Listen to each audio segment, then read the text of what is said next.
ये जांगलिकाय माने संसार हाला हलमोह शांतये पुंडलीक वरदे हारी विठ्ठल श्री ज्ञानदेव तुकाराम श्री ज्ञानेश्वर महाराज की जय। परमहंस सद्गुरु स्वामी स्वरूपानंद महाराज की जय। परमहंस सद्गुरु स्वामी माधवनाथ महाराज की जय। सब संतन की जय जय जय। मागच्या रविवारपासून आपण 17व्या अध्यायाला सुरुवात केलेली आहे। श्रद्धा त्रय विभाग योग असं 17व्या अध्यायाचं नाव आहे।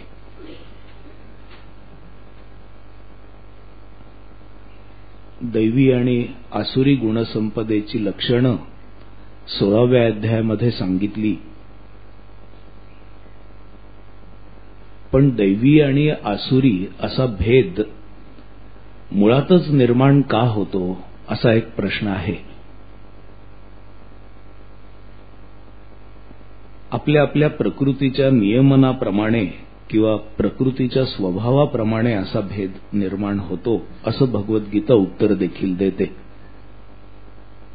7व्या अध्यायामध्ये प्रकृत्याः नियता स्वया, ज्याच्या त्याच्या प्रकृतीप्रमाणे हे घडतं असं भगवंतांनी सांगितलं।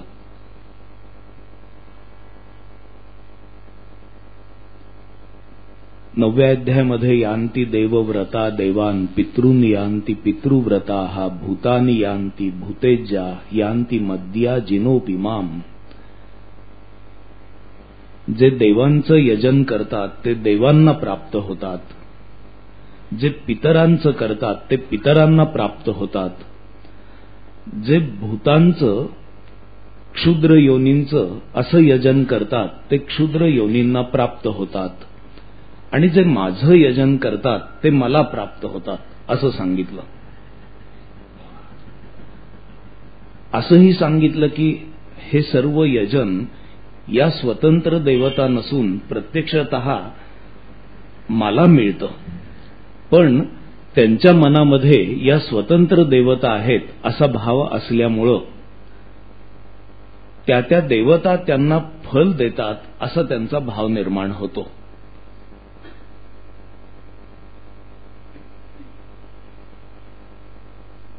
असं असल्यामुळं तू मात्र यत करोषि यदश्नासी यत जुहोषि ददासी यत यत तपस्यसी कौंतेय तत्कुरुष्व मदर्पणम। म्हणजे जे जे काही खाशील, देशील, तप करशील, पिशील, अशा ज्या सगळ्या गोष्टी आहेत त्या सगळ्या गोष्टी तू मदर्पण बुद्धीनी कर, परमात्म अर्पण बुद्धीनी असं कर असं भगवंतांनी सांगितलं। अर्जुनाचा या अध्यायामध्ये जो प्रश्न आहे त्याला पार्श्वभूमी अजून देखील आहे। जर आपली आपली प्रकृती अशा प्रकारे नियमन करत असेल आणि 14व्या अध्यायाप्रमाणे प्रकृती ही त्रिधा असेल, त्रिविध प्रकारची असेल, गुणत्रय विभाग सत्व रज आणि तम असा प्रकृतीमध्ये जर गुण असेल, आणि 14व्या अध्यायामध्ये भगवंतांनी सत्वोत्कर्षाला महत्व दिलेलं आहे, असं जर असेल तर यत करोषि यदश्नासी, जे जे काही करशील, जे जे काही खाशील, जे जे काही पिशील, या शब्दावरून असं दिसतं की मदर्पण भावनेनी कसंही केलं तरी देखील चालेल असं 9व्या अध्यायावरून दिसतं। जे खाशील ते पण मला अर्पण करून कर, जे करशील ते पण मला अर्पण करून कर। पण 14व्या अध्यायामध्ये देखील मात्र कुठेतरी ही गोष्ट भगवंतांनी अजून रेस्ट्रिक्ट केली असं दिसतं, नियंत्रित केली असं दिसतं, कारण भगवंत सत्वगुणाला महत्व 14व्या अध्यायामध्ये देतात।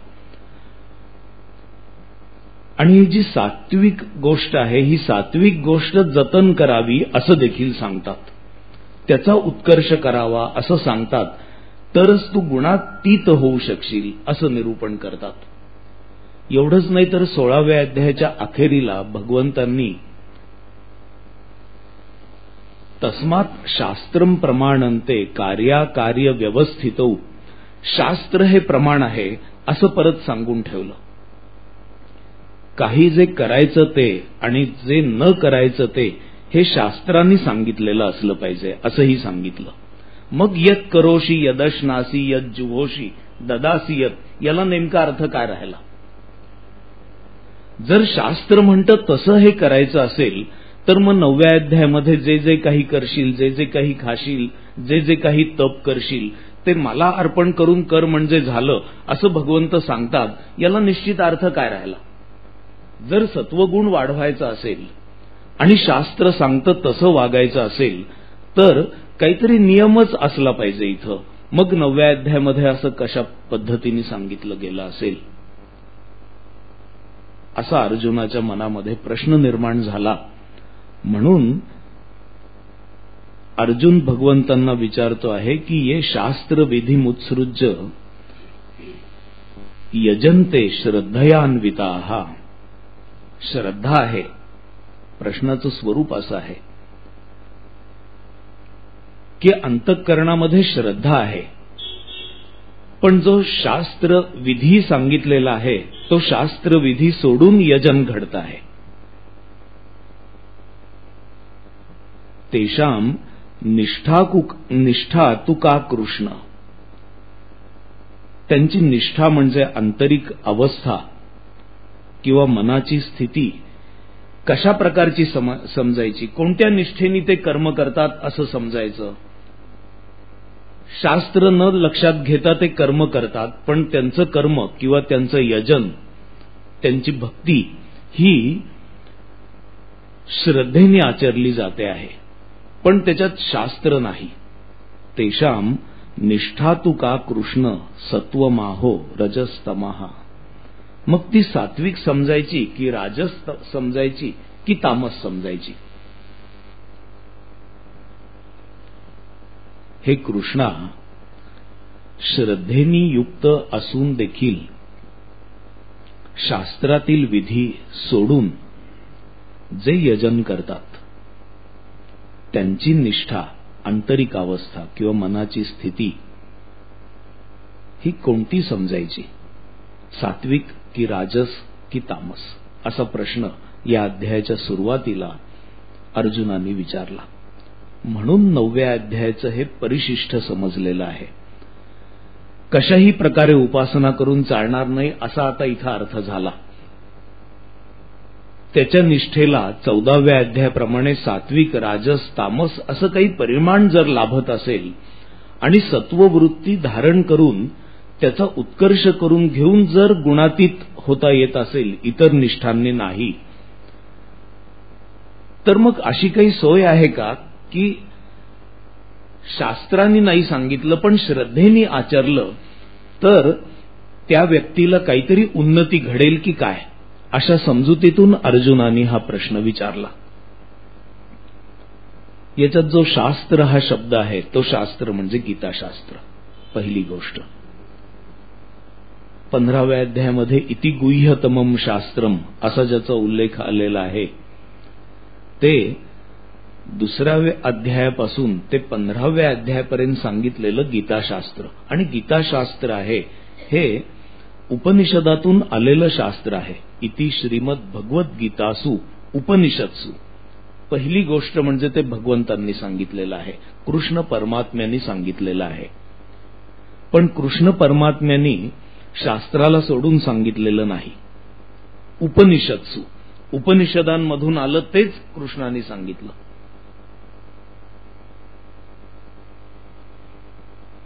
त्याला ब्रह्मविद्या असं म्हटलं जातं, ते भगवंतांनी सांगितलं. त्याला योगशास्त्राचा देखील आधार आहे, म्हणजे भगवंत देखील आधाराशिवाय बोललेले नाहीत.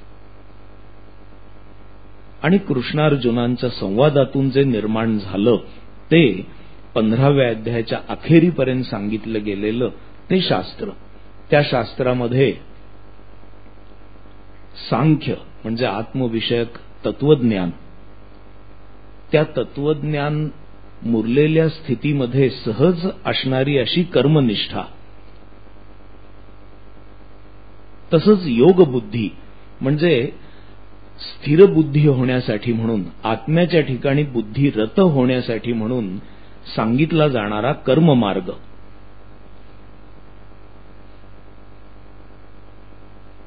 तसंच कर्माच्या गोष्टी या आदेशासारख्या असतात. मयी सर्वाणि कर्माणि संन्यस्य, सर्व कर्म माझ्या ठिकाणी अर्पण करून, अध्यात्मचेतसा, माझ्या ठिकाणी परमात्म्याच्या ठिकाणी वृत्ती ठेवून किंवा आत्मभाव राखून, फलाशा टाकून, निराशीही निर्ममो भूत्वा, ममत्व टाकून, युद्धस्व विगत ज्वराहा, तू अभिनिवेश टाकून कर्म कर. पण अशी कर्म करता कशी येणार? आहेत त्या परिस्थितीमध्ये या पुष्कळ कर्मयोगाच्या आज्ञा झाल्या तरी देखील त्याला मी योग्य होण्यासाठी म्हणून, माझी देह मन बुद्धी तशा प्रकारची कर्म करण्यासाठी, योग्य होण्यासाठी म्हणून काही साधनांची आवश्यकता आहे. म्हणून मग अधिक ध्यानादी साधना, त्या साधनांनी माझं मन, माझी इंद्रिय, माझी बुद्धी या प्रकारे कर्म करण्यासाठी जी तयारी, पूर्वतयारी माझ्या ठिकाणी व्हायला पाहिजे ती या ध्यानाने होते. आणि एवढं झाल्यानंतर देखील जीवनामध्ये रिक्त असा बराच काळ राहतो. त्या काळामध्ये श्रद्धा, प्रेमानी भगवत भजन, अशा प्रकारे भगवद्गीतेचं शास्त्र विकसित झालेलं आहे. आणि हे जे शास्त्र आहे, हे शास्त्र व्यक्तिगत आत्मज्ञानाचं आहे. आणि ते आत्मज्ञान या जगताच्या ज्ञानाशी सांभाळायचं कसं, हा विज्ञानात्मक भाव देखील भगवद्गीतेमध्ये 15व्या अध्यायापर्यंत सांगितला गेला. याला भगवंत शास्त्र असं म्हणाले. ये शास्त्र विधिमुत्सृज्य यजन्ते श्रद्धयान्विताः, अशा प्रकारचा शास्त्रातला सगळा विधी सोडून देऊन केवळ श्रद्धेने जे उपासना करतात त्यांची निष्ठा, आंतरिक निष्ठा कशी समजायची, सात्विक की राजस की तामस?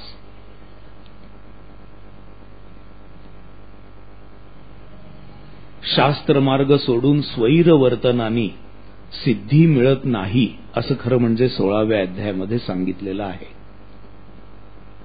उत्तम गती, सुख काहीच मिळत नाही असंही सांगितलेलं आहे.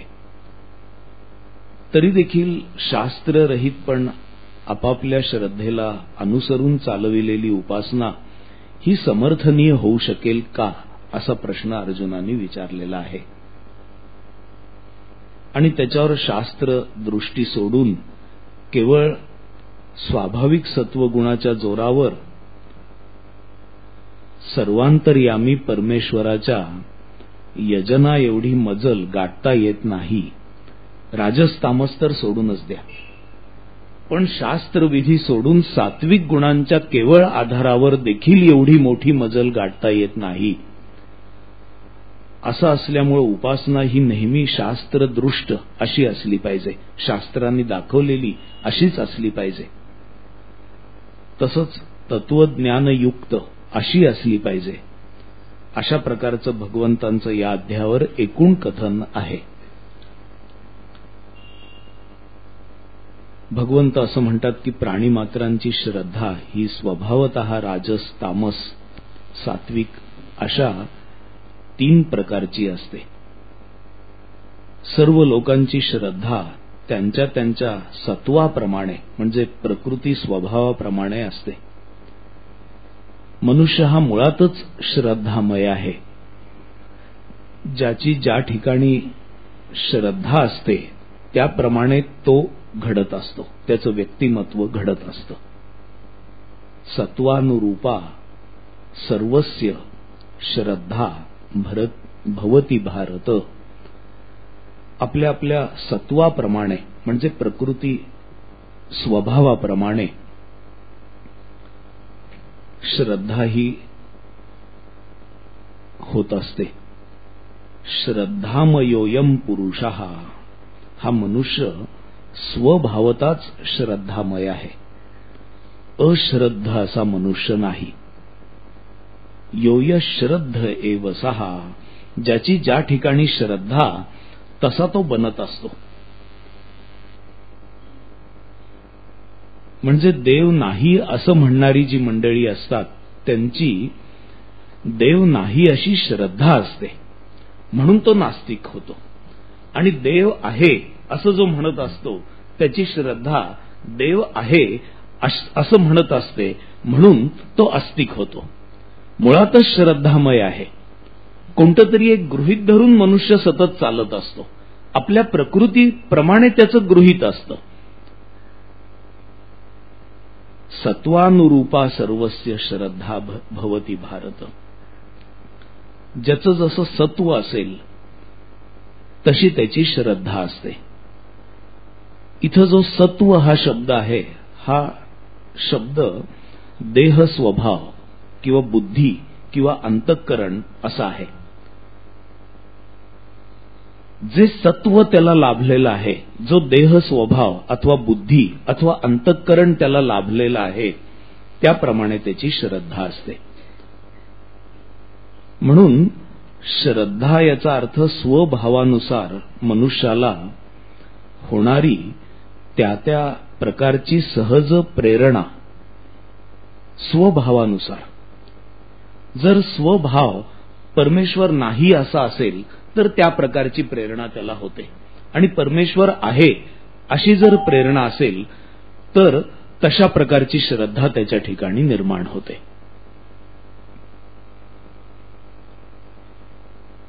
अशा रीतीने स्वभावानुसार मनुष्याला होणारी त्या त्या प्रकारची सहज प्रेरणा आणि त्या प्रेरणेला मनुष्य गंमत म्हणजे विश्वासाने चिकटून राहतो. त्याची बुद्धी देखील विश्वासाने चिकटून राहते, त्याचं मन देखील विश्वासाने चिकटून राहतं.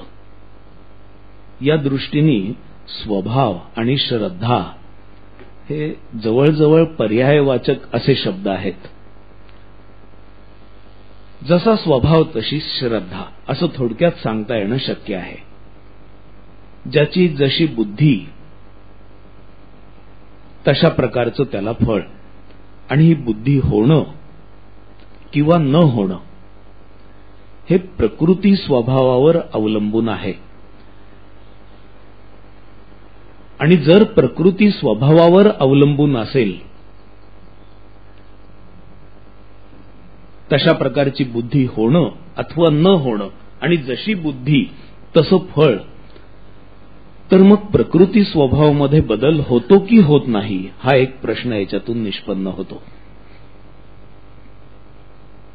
त्याला भगवद्गीतेचं उत्तर असं आहे की आत्मा हा प्रकृतीला बांधील नसल्यामुळं, आत्मा हा स्वतंत्र असल्यामुळं देह स्वभाव हा अभ्यासाने आणि वैराग्याने हळूहळू पालटता येतो.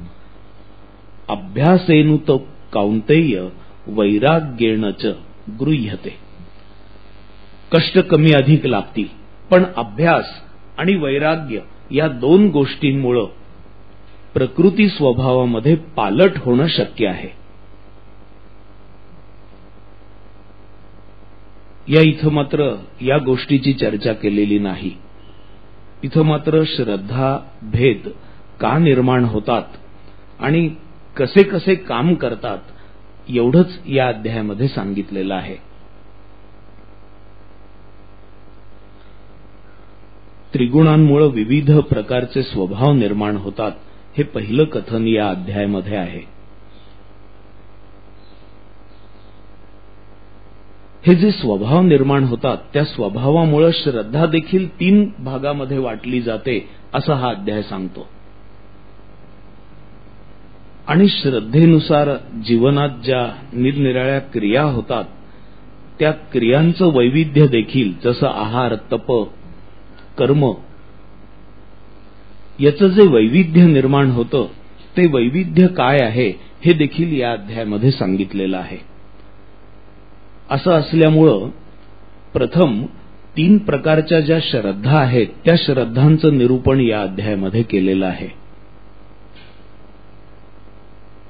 मनुष्यामध्ये या 3 श्रद्धा त्रिधा भेद निर्माण करतात आणि त्या श्रद्धांचे वेगळे वेगळे परिणाम दिसून येतात, स्पष्ट दिसून येतात, बाहेर दिसून येतात. त्याच्यामध्ये सर्वात प्रथम सत्वप्रधान असा जर स्वभाव असेल तर अशा स्वभावाचे पुरुष हे देवांचं यजन करतात.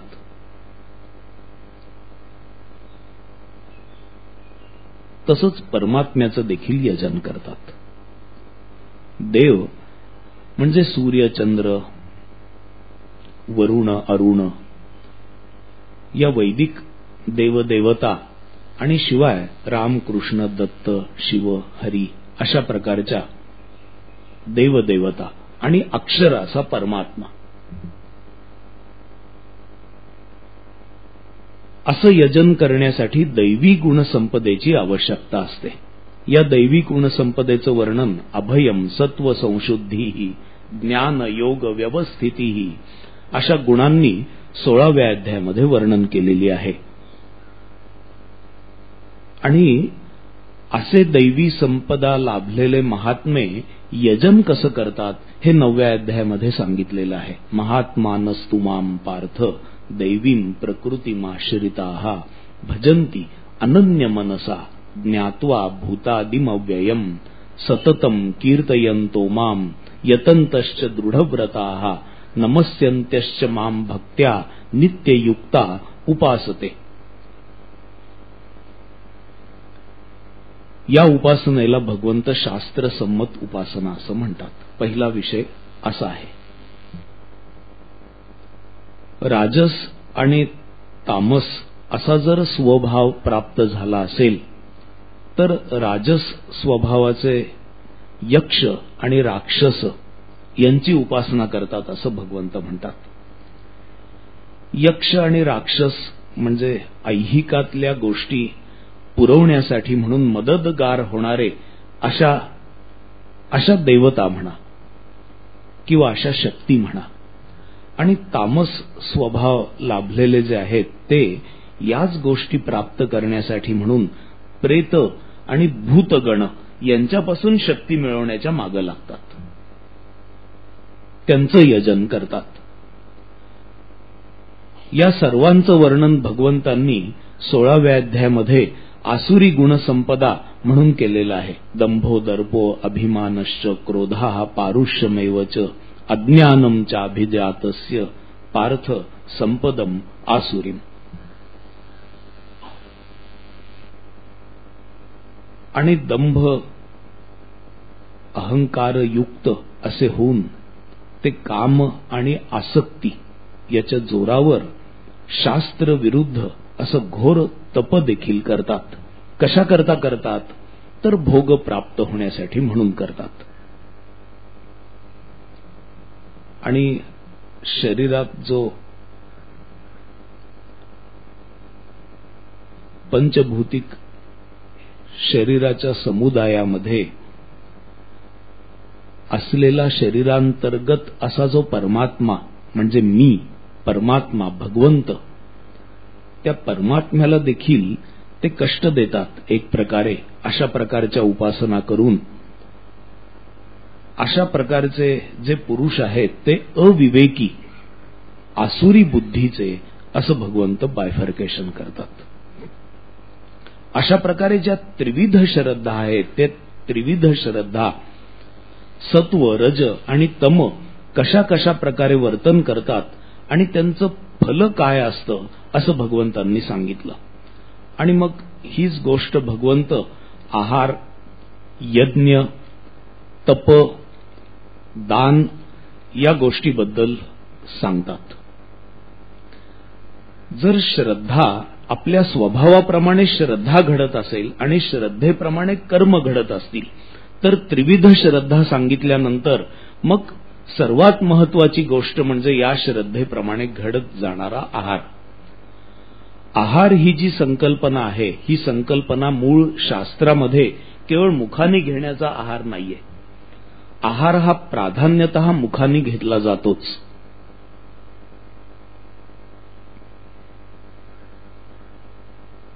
पण त्याच्याबरोबरच सर्व इंद्रिय आहार करत असतात असं शास्त्र सांगतं.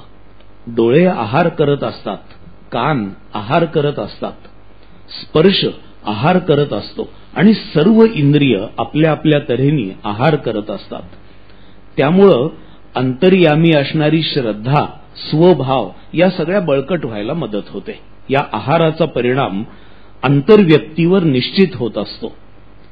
भगवंतांनी या आहारामध्ये मुख्यतः असणारा जो आहार म्हणजे मुखाने घेण्याचा आहार, त्याच्याबद्दल या अध्यायामध्ये सांगितलेलं आहे. जर सात्विक स्वभाव आणि श्रद्धा असेल तर अशी व्यक्ती आहार कशी करते याचं वर्णन भगवंतांनी केलं. भगवंत म्हणतात की अशा व्यक्तीचा आहार रसाळ, मधुर, स्निग्ध, स्थिर. स्थिर याचा अर्थ दीर्घकाळ उत्तम परिणाम करणारा असा, मनाला आनंददायक असा आहार असतो. हे जे शब्द आहेत आहाराकरता वापरलेले आणि खाण्याच्या अंगाने दर्शित होणारे हे शब्द आहेत, हे सर्व इंद्रियांच्या आहाराला देखील लागू होऊ शकतील.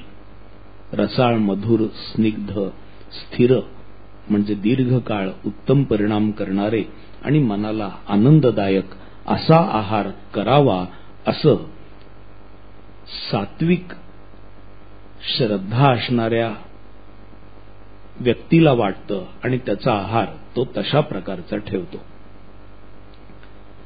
या आहाराचा एक परिणाम देखील होतो. आयुष्य वृद्धी, सात्विक वृत्तीमध्ये वृद्धी, बल, आरोग्य आणि प्रीती वाढवणारा असा हा आहार असतो. मुखाने घेण्याचा आहार आणि सर्व इंद्रियांचा आहार जर अशा प्रकारचा असेल, भगवंतांनी सर्व इंद्रियांचा जोडलेला नाही, पण लक्षणांनी आहार हा मग सगळीकडे जोडणं आवश्यक आहे. असं असल्यामुळं असा आहार आयुष्य, सात्विक वृत्ती, बल, आरोग्य आणि प्रीती वाढवणारा असा राहतो. प्रीती वाढवणारा याचा अर्थ भगवंतावर प्रीती वाढवणारा. तसंच परस्पर जे संबंध आहेत मनुष्याचे मनुष्याशी, ते प्रेमाने वर्तन करायला प्रवृत्त करणारे असे. तो जिथं जाईल तिथं प्रेम देईल, प्रेमाची बरसात करेल असं त्याचं होत राहतं.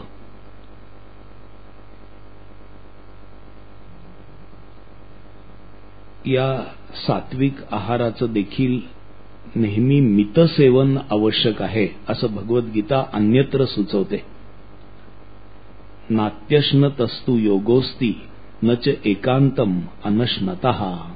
अति आहार घेऊन योग होणार नाही, तसं आहार अजिबात तोडून देखील योग होणार नाही. सात्विक आहार असेल तो आहार देखील मित असावा असं भगवद्गीता 6व्या अध्यायामध्ये सुचवते.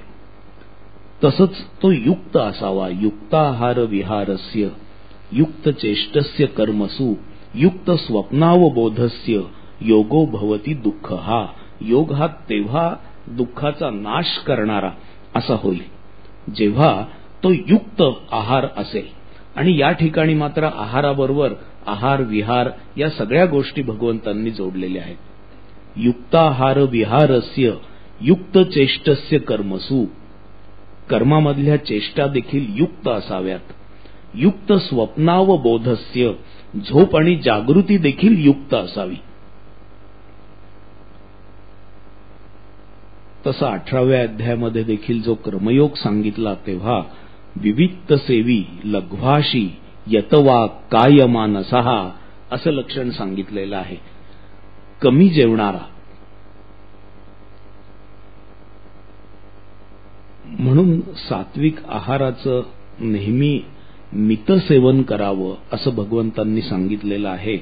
आणि जर विशेष साधना करायची असेल तर त्याहून देखील अल्पसेवन आहाराचं असावं असं भगवद्गीता सांगते.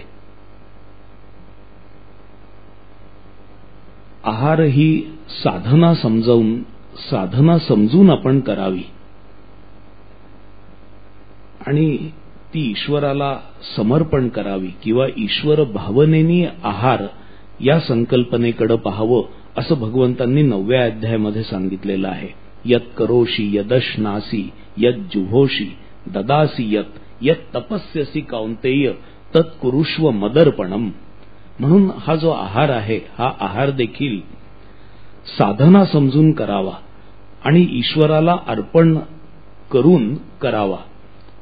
केल्यावर ईश्वरार्पण बुद्धी ठेवावी किंवा ईश्वरच प्राप्तव्य आहे म्हणून या सगळ्या क्रिया चालत आहेत अशा प्रकारची भूमिका ठेवावी. तसंच जो राजस श्रद्धेने युक्त आहे, कारण त्याचा स्वभाव राजस अशा प्रकारचा आहे, त्याचा आहार कसा याचेही वर्णन भगवंत करतात. भगवंत असं म्हणतात की तिखट, आंबट, खारट, अति उष्ण, झणझणीत, रूक्ष, दाहकारक अशा प्रकारचा जो आहार आहे हा आहार रज प्रवृत्तीच्या व्यक्तीला आवडतो. हा मुखाने घ्यायचा आहार तर आहेच, पण तुम्ही तिखट बोलणं आठवा, आंबट बोलणं आठवा. कोणी म्हणतात ना आम्ही आंबट शौकीन आहोत, असे आंबट शौक असणारे असे जे लोक आहेत तर तोही इथं पर्यायाने अर्थ घ्यावा लागतो आहार म्हटल्यावर. तसंच खारट, अतिउष्ण, झणझणीत, रूक्ष, दाहकारक या आहाराचे परिणाम देखील ठरलेले आहेत. दुःख, शोक आणि रोग उत्पन्न करणारा असा हा आहार ठरतो. त्याच्यातला दुःख आणि शोक हा मानसिक अस्वास्थ्य, क्षोभ, विकारवशता अशी निर्माण करतो. म्हणून दुःख आणि शोक निर्माण होतात आणि रोग हे त्याचे सहज होणारे स्वाभाविक शारीरिक परिणाम आहेत. याच्याखेरीज दुसरा शारीरिक परिणाम होणार नाही. सगळं गणिती पद्धतीनेच पुढे जाणे. याच्यानंतर ज्याचा तामस आहार आहे त्या आहाराचं वर्णन भगवंत करतात. तामस आहार म्हणजे निवलेलं असं अन्न.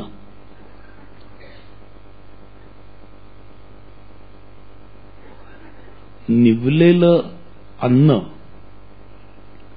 याच्यामध्ये ते शिळं झालेलं आहे अथवा गरम असताना अन्न शरीराला जितकं मदत करतं तितकं निवलेलं अन्न मदत करत नाही. निवलेलं आहे याचा अर्थ ते शिळं आहे असा देखील धरला जातो. तसंच निवलेलं याचा अर्थ लोकमान्यांनी वेळ होऊन गेलेलं असं केलेलं आहे. म्हणजे खाण्याची वेळ टळून गेलेलं, म्हणजे हल्लीच्या भाषेत एक्सपायरी झालेलं असं अन्न. निरस, ज्याच्यातला रस निघून गेलेला आहे असं अन्न. दुर्गंधयुक्त,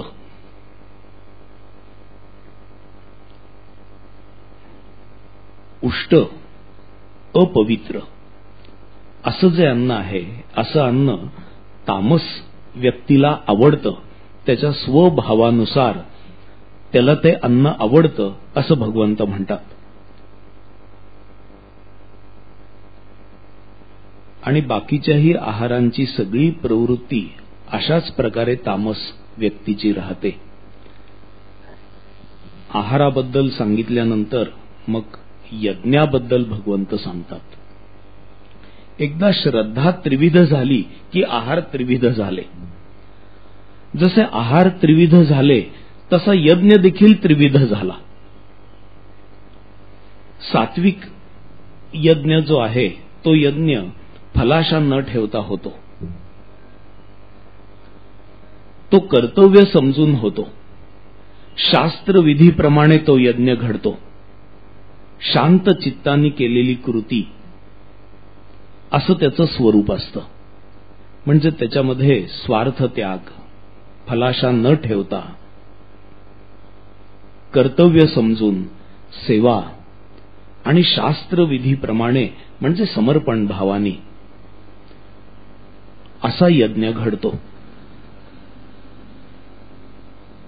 शांत चित्तानी असा यज्ञ होतो असं भगवंत म्हणतात. याचा अर्थ साधनेनी शांत झालेल्या अशा चित्तानी, तसंच फलत्यागामुळे शांती मिळते हा जो भगवद्गीतेचा सिद्धांत आहे. 12व्या अध्यायामध्ये कोणता तो श्लोक, श्रेयो हि ज्ञानम अभ्यासात ज्ञानात ध्यानम विशिष्यते ध्यानात कर्मफल त्यागः त्यागात शांती अनंतरम. कर्मफल त्यागानंतरच शांती मिळते असा भगवद्गीतेचा सिद्धांत आहे. 5व्या अध्यायामध्ये देखील युक्तः कर्मफलम त्यक्त्वा शांतिमाप्नोति नैष्ठिकीम असं सांगितलेलं आहे. तो युक्त पाहिजे, कर्मफलाचा त्यांनी त्याग केला की त्याला शांती मिळते असं भगवद्गीता म्हणते. त्यामुळे शांत चित्त हे कर्मफलाचा त्याग केल्यामुळे प्राप्त होतं. दुसरं म्हणजे साधनेनी प्राप्त होतं. अशा चित्तानी केला जाणारा तो सात्विक यज्ञ असं भगवंत म्हणतात. तर राजस यज्ञ म्हणजे फलाशा चित्तामध्ये ठेवून केलेला यज्ञ, दंभपूर्वक केलेली कृती. फलाशेनी स्वार्थभाव प्रतीत होतो, तर दंभपूर्वक म्हणजे नसलेली नम्रता दाखवण्याचा प्रयत्न, ऐश्वर्य इत्यादींचं यज्ञामध्ये घडणारं प्रदर्शन ते नम्रतेनी, पण ती नम्रता दंभपूर्वक असलेली अशी. असा जो यज्ञ आहे फलाशा चित्तामध्ये ठेवून आणि दंभपूर्वक आचरली गेलेली कृती, ही अशा प्रकारचा यज्ञ हा राजस यज्ञ म्हणून भगवंत म्हणतात. फलाशा ठेवून केलेल्या साधनेनी त्या साधनेचं पारमार्थिक स्वरूप नाहीसं होऊन जातं. पण दंभानी साधनेमध्ये थेट बाधाच येते. असं असल्यामुळं हा जो राजस यज्ञ आहे हा राजस यज्ञ कुचकामी अशा प्रकारचा ठरतो. त्याच्यानंतर तामस यज्ञाचं भगवंत वर्णन करतात.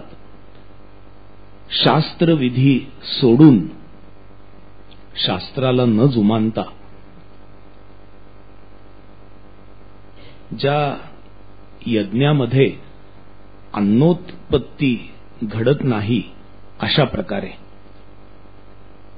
सर्वसाधारण मनुष्य मात्रांची जी कर्म आहेत ती कर्म ही अन्नोत्पत्ती म्हणजे संपत्ती निर्माण करणारी अशी व्हावीत, ज्याला हल्लीच्या भाषेमध्ये वेल्थ क्रिएशन असं म्हणतात. वडिलांचं जेवढं होतं तर तेवढ्या याच्यावर वडील गेल्यानंतर त्यांच्याच पेन्शनमध्ये कसा तरी आणि नंतर भीक मागायची स्थिती येत कालक्रमणा करणारा अशी परिस्थिती समाजाला अभिप्रेत नाहीये. प्रत्येकाने आपल्या यज्ञ स्वरूप अशा कर्मांनी वेल्थ क्रिएशन करावं, संपत्ती वाढवावी, त्या संपत्तीचा सर्वांना उपयोग व्हावा. इथं अन्नात भवती भूतानी अन्नोत्पत्ती असा जो यज्ञाचा एक हेतू सांगितलेला आहे, ती अन्नोत्पत्ती म्हणजे सर्व अंगानी भरभराट असा खरा आहे. मानवाच्या निष्पाप अशा जीवनासाठी अन्नोत्पत्तीचं म्हणजे संपत्ती निर्माण करण्याचं जे व्रत आहे ते व्रत अनिवार्य आहे, तर मानव समाज टिकून राहील. म्हणून अन्नोत्पत्ती याचा अर्थ समाजोपयोगी अशी जी उत्पादकता आहे ती उत्पादकता अन्नोत्पत्ती या शब्दांनी भगवंतांनी सांगितलेली आहे. अशा प्रकारे शास्त्रविधी सोडून ज्याच्यामध्ये काहीही निष्पन्न होणार नाही, अशी निष्फल अन्नोत्पत्ती होणार नाही अशा प्रकारचे यज्ञ. तसंच मंत्ररहित म्हणजे यज्ञाचा जो मंत्र आहे सेवा, समर्पण आणि स्वार्थ त्याग, तो मंत्र ज्या यज्ञातून हरवलेला आहे अशा प्रकारचा यज्ञ. तसंच दक्षिणा न देता केलेला असा यज्ञ असं म्हटलेलं आहे. दक्षिणा हे स्वामित्व सोडण्याचं लक्षण आहे, जे आपल्याजवळ पझेशन म्हणून आहे. आपल्याजवळ जो संग्रह आहे, तो संग्रह, त्याचं स्वामित्व आम्ही सोडलं, हा भाव दक्षिणेने व्यक्त होतो. देण्याच्या ऐवजी घेण्याची जी प्रवृत्ती आहे, ती प्रवृत्ती आसुरी भावाकडे घेऊन जाते. म्हणून रामकृष्ण आलेल्या लोकांना असं सांगत असत, कधी कधी कोणाला विचारायचे की तू इथं काय आणलंस, आणि म्हणत असत की 2 पैसे 1 पैसा तरी इथं घेऊन येत जा, ठेवत जा. एखादं केळं, एखादं फळ इथं आणत जा. आणि आपण म्हणतो की रामकृष्ण कामिनी कांचनाचा त्याग, त्या काळी 10,000 रुपये कोणीतरी घेऊन आला, एक मारवाडी, तर रामकृष्ण म्हणाले की मी अजून तेवढा पोचलेलो नाही, मला हे नको, असं म्हणाले. पण आलेल्या लोकांना म्हणायचे की माझ्याकरता नाही, देण्याची तुम्हाला सवय व्हावी म्हणून मी तुम्हाला सांगतो की इथं काहीतरी द्या आल्यानंतर. आपलं जे स्वामित्व आहे, स्वामित्वाची भावना आहे, ती भावना सोडणं, याचं चिन्ह केवळ दक्षिणा याने व्यक्त होतं. म्हणून भगवंतांनी दक्षिणा न देता केलेली कृती असा त्याचा उल्लेख केलेला आहे. तसंच श्रद्धारहित कृती,